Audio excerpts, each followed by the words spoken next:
नमस्ते। मेरा नाम इसहाक है और मैं ऑस्ट्रेलिया से हूं। मैं आपके साथ एक डरावनी कहानी साझा करना चाहता हूं।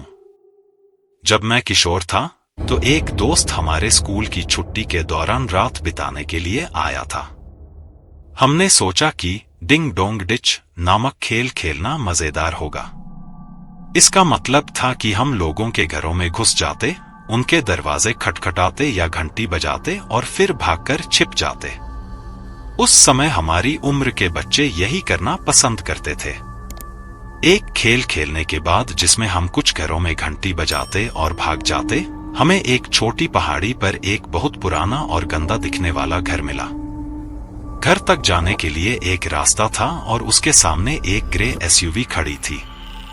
अब मेरी बारी थी, इसलिए मैं दरवाजा खोजने के लिए ऊपर चला गया। रास्ते में बहुत सारी झाड़ियां थीं, इसलिए मुझे उसे ध्यान से खोजना पड़ा। मैं कार के किनारे गया और देखा, लेकिन मैंने देखा कि साइड का गेट खुला था। मैं कोई उपद्रवी नहीं था, इसलिए मैं अंदर नहीं गया। जैसे ही मैं ड्राइववे से बाहर निकलने वाला था, एक चमकदार लाल स्पोर्ट्स कार आकर रुकी और मुझे देखने लगी। ड्राइवर एक लड़का था जो लगभग 20 साल का लग रहा था और उसके बगल में लगभग उसी उम्र की एक लड़की बैठी थी। एक आदमी अपनी कार से उतरा और मेरे पास आया। उसने सवाल पूछना और चिल्लाना शुरू कर दिया, जिससे मैं वाकई डर गया क्योंकि मुझे लगा कि वह मुझे चोट पहुंचा सकता है। मैंने अपने दोस्त की तलाश की, लेकिन वह भाग रहा था। मैंने उस आदमी को समझाया कि हम क्या कर रहे थे और मेरा कोई बुरा इरादा नहीं था, और सौभाग्य से उसने मुझे अगली बार सावधान रहने के लिए कहा। कहानी और भी रोमांचक हो जाती है।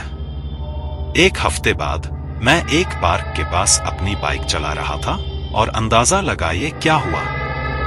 मैंने फिर से लाल रंग की कार देखी।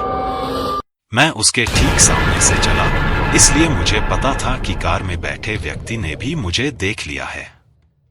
मैं वाकई डर गया और जितनी जल्दी हो सके भागने लगा, लेकिन वे मेरा पीछा कर रहे थे। मैं आखिरकार सड़क के अंत तक पहुंच गया और एक बड़े झील के चारों ओर जाने वाले रास्ते पर चला गया, जो मुझे मुख्य सड़क पर वापस ले जाएगा। जब मैं झील के चारों ओर घूम रहा था, तो मैंने देखा कि अंत में एक कार मेरा इंतजार कर रही थी, और यह देखकर मैं घबरा गया। इसलिए मैंने झाड़ियों में देखा और एक छोटा रास्ता पाया जिसका इस्तेमाल बाइक पर सवार दूसरे लोग कर रहे थे, और मैंने उसी रास्ते से जाने का फैसला किया। मैं सुरक्षित घर पहुंच गया और अपने माता पिता को यह नहीं बताया कि क्या हुआ। लेकिन उस रात बाद में चीजें और भी जटिल हो गई। मैं अपने कमरे में वीडियो गेम खेल रहा था, तभी मैंने एक कार को हमारे घर की ओर तेज आवाज करते हुए सुना। मैं जल्दी से सामने के दरवाजे पर गया और गेट से झांका।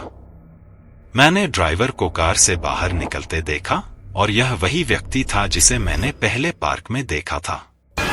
उनके साथ वाला व्यक्ति कोई लड़की नहीं थी। बाहर एक और लड़का था जो मेरे दोस्त की उम्र का ही लग रहा था। मैंने अपने माता पिता से बाहर आने को कहा, और जब वे बाहर आए तो मेरी मां ने पुलिस को बुलाया। हम अपने घर के सामने गेट से लड़कों को देख सकते थे और वे सीधे गेट तक चले गए। फिर मुझे आश्चर्य हुआ, लड़कों में से एक ने एक धातु का पाइप लिया और गेट पर बहुत जोर से मारना शुरू कर दिया। मैंने चिल्लाया और दरवाजा बहुत तेजी से बंद कर दिया। 1 मिनट तक जोर से पीटने के बाद हमने गेट खुलने की आवाज सुनी। पुराना लकड़ी का दरवाजा इतना कमजोर था कि इसे आसानी से नीचे गिराया जा सकता था। फिर हमने पुलिस के सायरन और लोगों के चिल्लाने की आवाज सुनी। जब सब कुछ शांत हो गया तो हम बाहर गए और देखा कि 2 लोगों को पुलिस ले जा रही है। जब उसने मेरी तरफ देखा तो मैं बहुत डर गया। बाद में हमें पता चला कि वे लोग बहुत शराब पी रहे थे और ड्राइवर के पास बंदूक थी। वह मुझे चोट पहुंचाना चाहता था। उस दिन से मैं फिर कभी कार से बाहर नहीं निकलना चाहता। यह एक ऐसी कहानी है जो मेरे साथ तब हुई जब मैं एक उग्र किशोर था। इसकी वजह से मैं अभी भी कभी-कभी बहुत दुखी और डरा हुआ महसूस करता हूँ। अगर मैंने उस समय इतने सारे मूर्खतापूर्ण विकल्प नहीं चुने होते तो मेरा जीवन बहुत बेहतर होता। हालांकि मैं इसके बारे में सोचना नहीं चाहता, लेकिन मैं उस डरावने दिन को याद किए बिना नहीं रह सकता। लगभग 15 साल पहले, जब मैं 17 साल का था, मैं स्कूल के बाद अपने दोस्तों के साथ आर्केड में जाता था। एक दिन मैं उनके साथ टेक्केन नामक गेम खेल रहा था। वहां एक 30 वर्षीय व्यक्ति भी था और वह वही गेम खेल रहा था। मैंने टेक्केन में उसके खिलाफ प्रतिस्पर्धा करने का फैसला किया। उस समय मैं टेक्केन नामक एक फाइटिंग वीडियो गेम खेलने में बहुत अच्छा था। मेरे पड़ोस में कोई भी मुझे नहीं हरा सकता था। एक दिन एक व्यक्ति ने मेरे खिलाफ खेलने की कोशिश की, लेकिन मैं आसानी से जीत गया और मैं बता सकता था कि वह इस बात से बहुत नाराज था। वह फिर से खेलना चाहता था, लेकिन मैं जीतता रहा। फिर वह इतना गुस्सा हो गया कि उसने स्क्रीन पर मारना और चिल्लाना शुरू कर दिया। एक आदमी जो मुझसे बहुत बड़ा लग रहा था बहुत गुस्सा हो गया और चिल्लाया, क्या तुम सिर्फ गेम खेलने के बजाय मुझसे सच में लड़ना चाहते हो? मैं खुद को हंसने से नहीं रोक पाया क्योंकि उसकी आवाज एक छोटे बच्चे की आवाज जैसी लग रही थी, भले ही वह 30 साल का था। फिर उसने अचानक मेरी शर्ट पकड़ ली। वह बहुत गुस्से में दिख रहा था कि मैं हंस रहा था। मैं डर गया क्योंकि वह बहुत आक्रामक हो रहा था और मेरे दोस्त जो देख रहे थे उन्होंने मेरी मदद करने और उसे रोकने की कोशिश की। उस आदमी का चेहरा अचानक गंभीर हो गया और उसकी आवाज एक गहरी, धीमी आवाज में बदल गई। उसने मुझसे पूछा, क्या तुमने मैक्स को पागल कर दिया है? मैं घबरा गया और समझ नहीं पाया कि वह इस तरह से क्यों व्यवहार कर रहा था। मुझे लगने लगा कि शायद उसके साथ कुछ ठीक नहीं है। मुझे डर लगा क्योंकि वह एक बड़ा आदमी था। जब मैंने कहा कि मुझे खेद है, तो उसका चेहरा अचानक बदल गया और वह बहुत अच्छा लग रहा था। उसने मेरी शर्ट छोड़ दी और कहा, मुझे खेद है, मेरे दोस्त वास्तव में गुस्से में हैं। मैं उन्हें रोक दूंगा ताकि तुम जा सको। फिर वह चुपचाप अपने आप से बात करने लगा और उसकी आवाज बदलती रही। मैं अभी बहुत गुस्से में हूं, लेकिन तुम्हें गुस्सा नहीं होना चाहिए। मैं उस व्यक्ति को चोट पहुंचाना चाहता हूं। कृपया ऐसा मत करो। क्या हम उसे थोड़ा मारें? क्या मुझे उसे सचमुच चोट पहुंचानी चाहिए? नहीं, चलो बस शांत रहे। मैं यह सोचना बंद नहीं कर सकता कि जब मैंने वह हिस्सा देखा तो मुझे कितना डर लगा।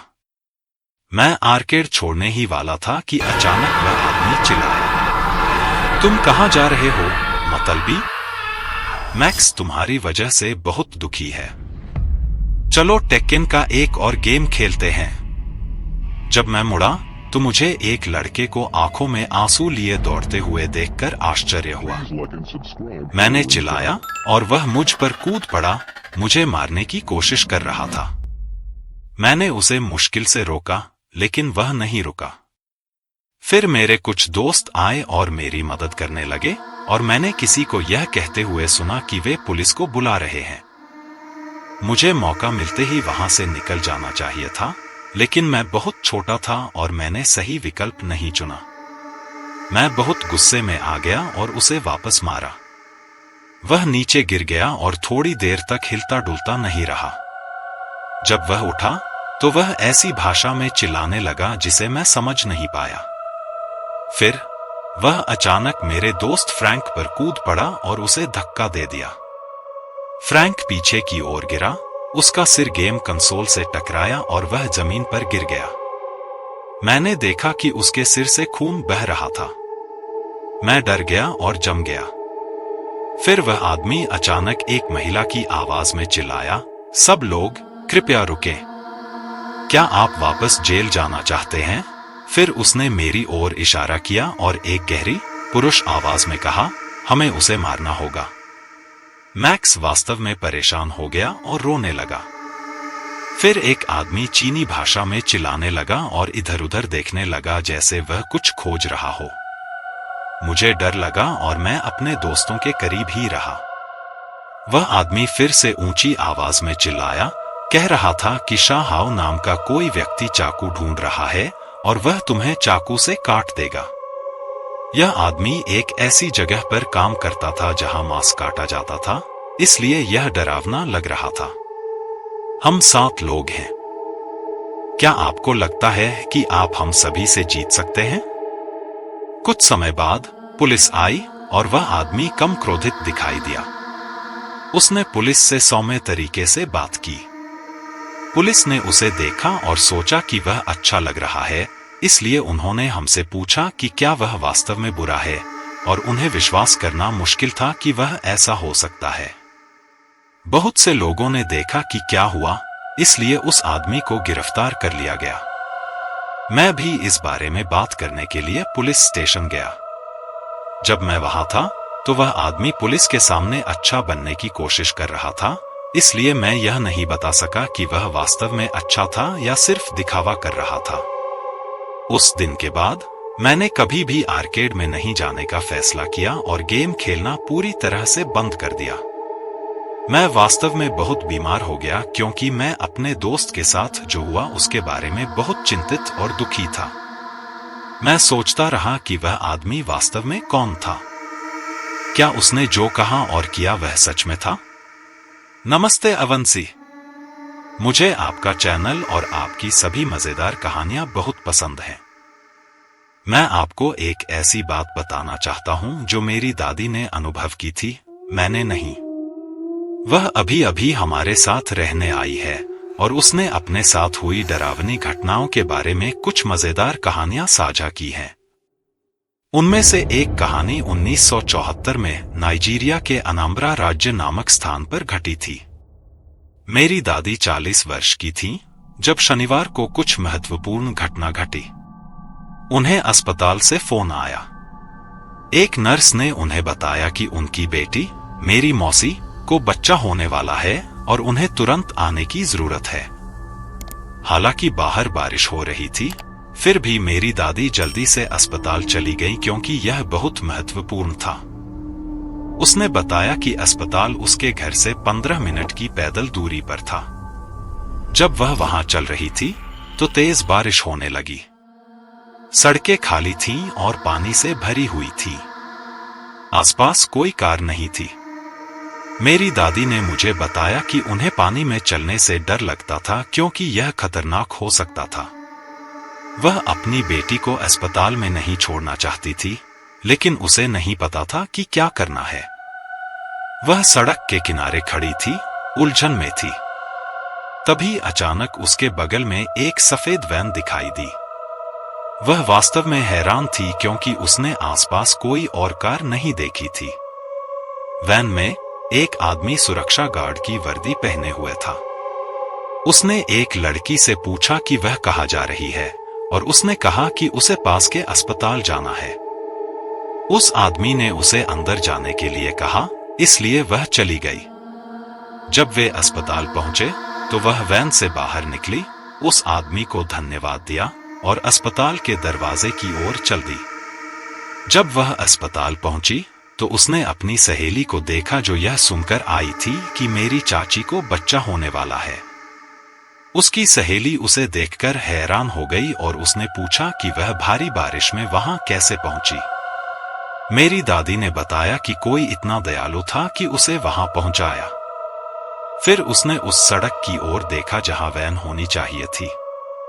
उसे आश्चर्य हुआ कि वैन गायब हो चुकी थी। ऐसा लग रहा था कि वह हवा में गायब हो गई थी। सबसे अजीब बात यह थी कि मेरी दादी की सहेली भी भ्रमित थी और उसने कहा कि उसने कोई वैन नहीं देखी या सुनी। सड़क लंबी और सीधी थी, इसलिए अगर कोई सड़क पर नीचे देख रहा होता तो उसे दूर से वैन चलती हुई दिखाई देती। एक दिन मेरी दादी ने एक वैन देखी, लेकिन जब उसने फिर से देखा तो वह गायब हो चुकी थी और आसपास कोई नहीं था। सड़क खाली थी और अभी भी बारिश हो रही थी। उसने मुझे बताया कि जब भी वह सोचती है कि क्या हुआ था तो उसे बहुत डर लगता है।